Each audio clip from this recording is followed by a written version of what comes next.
Hey guys, welcome back to another vlog. This is Rakshit here. How are you all doing? Ellaru hegidira?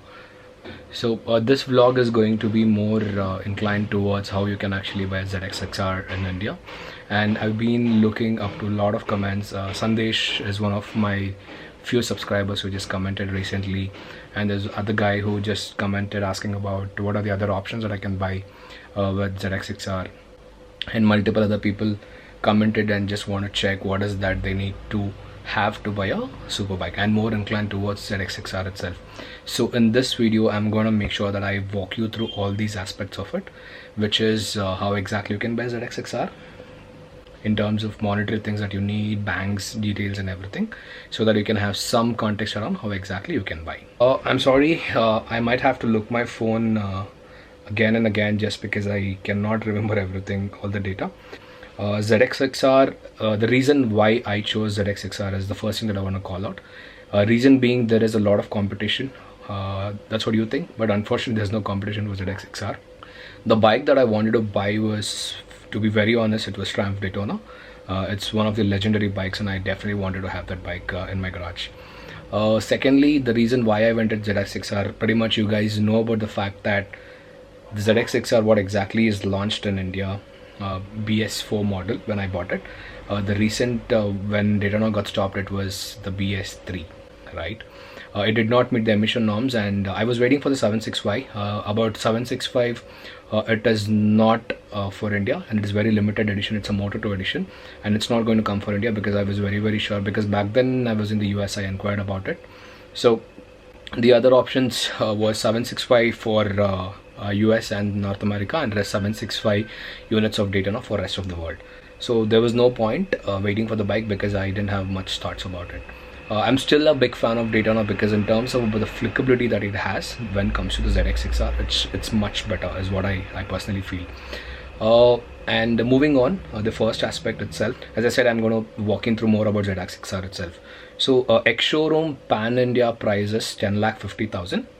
This is the ex-showroom price across India, India of ZX6R, and it's only available in one variant, which is ZX6R in KRT edition. Let's say, for example, the on-road, I'm just taking on-road price of Bangalore. On-road price of Bangalore was somewhere close to 13.5 lakhs.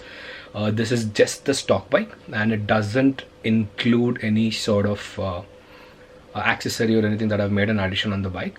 So it's going to be only 13.5 lakh for the stock bike, and you might need about 15 to 20 days to get the bike. You need to go to Kawasaki. I bought it in Ride Venture Kawasaki. I just went there. I paid 1 lakh of token advance to give the booking. Then eventually, I had to pay the rest of the amount. What is my suggestion when you buy a super bike is, I need to make sure that I need to call this out to subscribers. Don't risk yourself buying a super bike just because you want a super bike.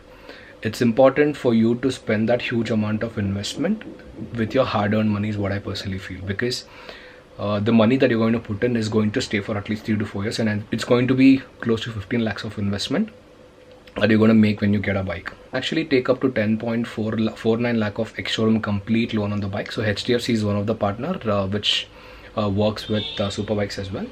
10.49 lakh you can completely take ex-showroom. You can only have to pay the rest of the amount you need to pay, which is going to be you need to pay that, and rest 90% of the ex-showroom, or in fact 100% of the ex-showroom, you can actually do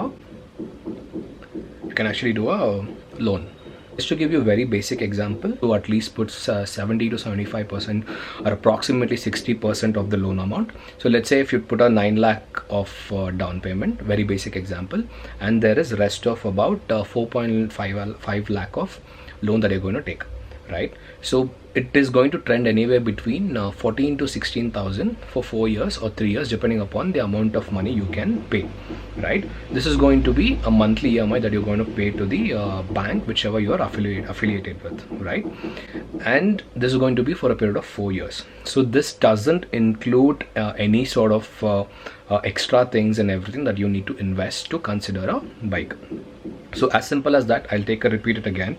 So 10.49 lakh is the ex-showroom of the bike. So the on-road price in Bangalore, when I got it, and it's currently stopped. There is no BS6, it has been launched. Expecting that BS6 will launch soon.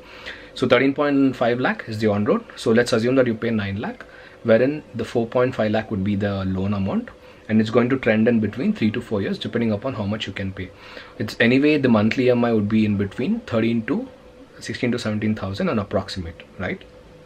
And this is only the EMI part that I mentioned.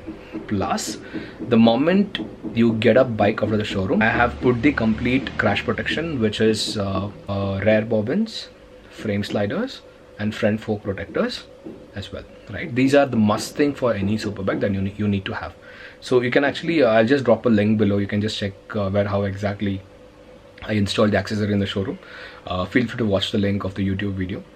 At least about 2 services that is going to happen in a year, in a calendar year, sometimes 3.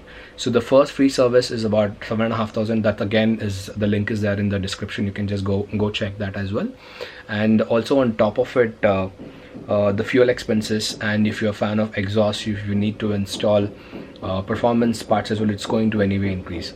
So the monthly expenses to have a super bike is definitely going to be around approximately about 4 to 5,000 only for the fuel aspect. And I only ride my super bikes only in the weekend. I avoid commuting in the traffic because it's not meant to be ridden in traffic, right? For me, it's a weekend go bike. I only take it to the highways and ride. I'm sure that you would have seen in a lot of videos. You might have questions around mileage. Mileage is anyway between 20 to 25 in the long runs. And if you're actually blasting, it's going to be 11, 12. In cities, it's pretty much around 17 to 18, which is actually a very, very decent number. And the gears are really taller, so that you can actually ride in 18 kilometers in 6th gear as well. So that is one of an update which Kawasaki has brought in. And any person who's updating to a super sport bike, you don't get scared at all, because this bike is not at all intimidating for youngsters as well, who are actually uploading from a very, very low to the higher powered bike as well. I'll just walk you through a couple of comments which I got in. So wherein a couple of people asked me about comparing between a Duke 790 and a ZX6R. Why you need to understand what sort of super bike you want. Usually people always get confused between nakeds and super sport. As an individual, it is important for a person to understand whether I like a fad bike or a naked bike or an adventure, right? In this particular segment, a lot of bikes fall into picture. You have the ZX6R, which is properly super sport, and there is no other super sport in the segment. But reason being, people ask me, I'm going to bring in the price segment in between 10 to 15 lakhs. The other bike is the Duke 790, and the other one, the newly launched BMW the 900s. One is the naked and one is sort of a sport tourer sort of a thing, right? And these are the bikes that are there in the segment. And BMW GS is one of the bike that is there, and that has been stopped as well. So I only consider these 4 bikes are there in between 10 to 15 lakh or 10 to 14 lakh bracket.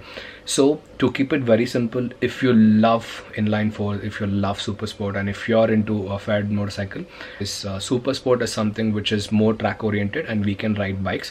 It is something of your choice. You decide. If you have to tour on that, it is impossible. People who tour on that, it's going to be risky, right? Because the riding position is very, very, very aggressive in the terms of riding position. And the second one is, if you're a person who loves Duke, it can be a bit of a commuter in the city, very easy to ride. You can do a bit of touring, but not completely. And the other bikes which I mentioned again is one of the competition that has got is the BMW 900s. You can try it. Has a naked, and it also has the sport tourer, which you can do a bit of other stuff as well, which is a bit of touring. And if you're looking for proper adventure in this price segment, I would strongly recommend you guys to wait for Duke 790 Adventure, which is going to come very, very soon to Indian markets. So that is going to be a blast if you people are looking into it, because it's going to give you a lot of value for money, because the BMWs, the Triumph and everything are proper sports tourer and proper and Africa Twin as well. It's going to reach 20 lakhs, and I would strongly suggest for you, I know the subscribers who are looking into this video are very, very young. I would not recommend to do that. And this is about it. If you have any questions, feel free to shoot it out in the comment section below. If you like the video, please give a big thumbs up, and if I can do anything a little better, please feel free to comment down as well, right? One of the reasons why I went with Kawasaki is always because I can show you a picture which says and explains why Kawasaki is always better, or Japanese bikes for example. Reliability, usability and tractability, and value for money is something which amazing. And people who ride ZX6R is it's a monster completely after each and every rev limit, right? So if you're riding in below 3,500-4,000 RPM, it feels just like a normal bike. After 4,000 to 6,000 RPM, you feel like you're riding an RC390 or a Duke 290. But after 8,000 RPM, it's a beast. The monster is so big, and the way it pulls into the power of experience of riding is really amazing. And that's something which I want to talk to you guys. Stay tuned and take care, everyone. Any questions, feel free to shoot me out. Thank you so much, guys. You have a good day. Matte sigana in the next vlog. Signing off, Rakshit. Take care. Bye.